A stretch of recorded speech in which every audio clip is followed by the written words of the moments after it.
Hi, Domenica here from easysewingforbeginners.com. In this next Stirling by Janome video, I'll be showing you how to wind your thread onto the bobbin.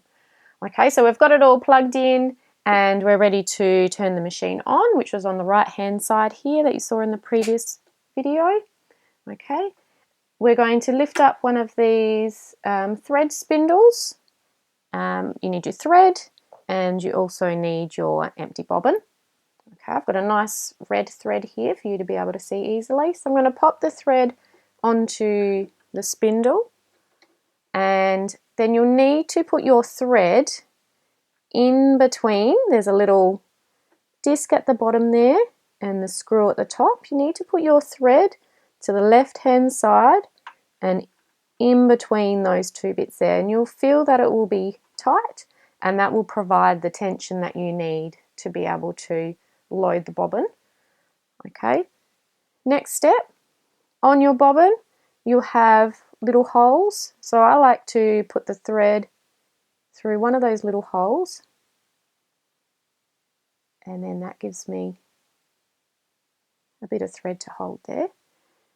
You need to press it down onto the little bobbin spindle. Okay, and next thing, you'll need to pull out your hand wheel. So hopefully I've got my hands out of the way.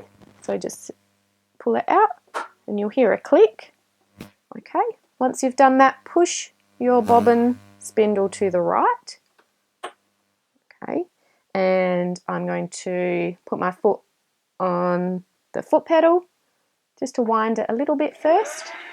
And then once it's nice and secure, just going to snip that little bit of thread off, and I'm going to keep winding the bobbin.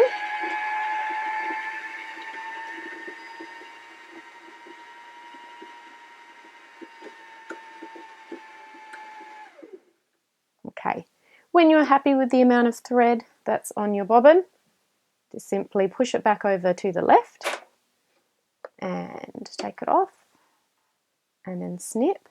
And just remember to push your hand wheel back in once you are done. Okay, and pulling out the hand wheel just stops the needle from going up and down, so you'll soon remember if you've forgotten to push that back in. Okay, all right, on to the next video.